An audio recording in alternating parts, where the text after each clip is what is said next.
बिस्मिल्लाह الرحمن الرحیم علامات فعل د اسم علامات ذکر شو. اوس مصنف رحمت الله علیه د فعل علامات ذکر کوي چې په عبارت کې فعل راشي، په جمله کې فعل راشي، نو موږ به هغه څنګه پیژنو. د دې لومبي علامت ته نمبر 1 قد اس کی شروع میں ہو. قد د دې په اول کې راغلی جیسے قد ضربا، بیشک اس نے مارا، بیشک هغه یو کس وخلو کړل. نو د قد دراتلو د وجه مونږ ته پته لګي ضربه فعل دی. سین شروع میں ہو، سین د دې په اول کې راغلی جیسے سیضربو، قریب ہے کہ مارے گا، وہ قریب ده چې هغه کس وخلو کی. نو د سیضربو د سین د وجه مونږ ته پته لګي چې یضربو فعل دی.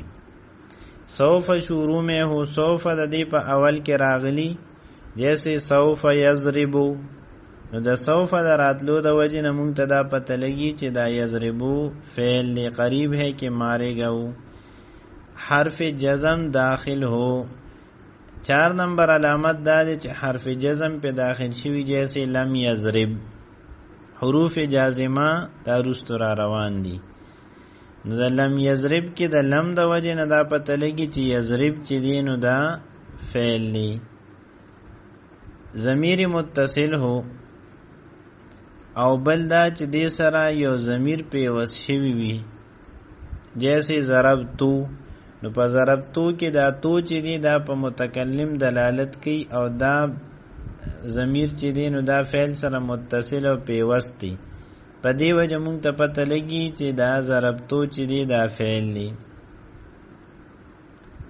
آخر میں تائے ساکن ہو جیسے ضربت. په آخره کې تا ساکن راغلی لکه ضربت.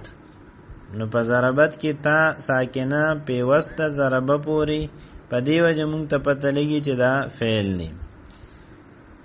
اور امر ہو.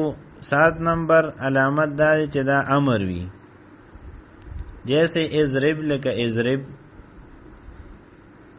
او 8 نمبر نهی ہو. نهی وی جیسے لا تضرب. امر دی توی چې پای کې د یو کار د کولو حکومي اضرب وخلو کته. او نهی دی توی چې پای کې د یو کار د نمنا شوی جیسے لا تضرب وخل مکوا. دا اته علامات د فعل دی. د دې نه مونږ ته پته لګي چې دا فعل دی. علامت حرف. حرف کی علامت یہ ہے کہ اس میں اسم و فعل کی علامت نہ پائی جائے. د حرف علامت دا دی چې نه پکې د اسم علامتی نه پکې د فعل علامتی، نو دا به حرفی. اور حقیقت یہ ہے کہ کلام میں حرف مقصود نہیں ہوتا. اور حقیقت دا دی چې په کلام کې حرف دا مقصود نوی بلکہ وہ محض ربط کا فائدہ دیتا ہے، بلکہ دی دا محض ربط د تړون فائدہ ورکي. اور یہ ربط کبھی 2 اسموں میں ہوتا ہے.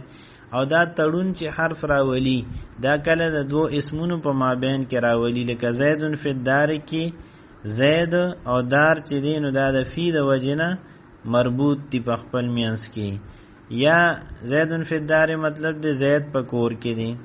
یا ایک اسم اور ایک فعل میں یا دا حرف تړون راولی په مابین د یو اسم او یو فعل کې، لکه کتبت بالقلم کې کتبت فعل دی او مونږ ته پته لګي د دینه چې دا تو په کې علامت د فعل دی. او القلم چې دی نو دا اسم دی او د دې مونږ ته پته لګي د دې وجه نه چې دا حرف جرم پر راغلی دی. دویمه خبره دا ده چې الف لام دی پکې، نو دا اسم دی.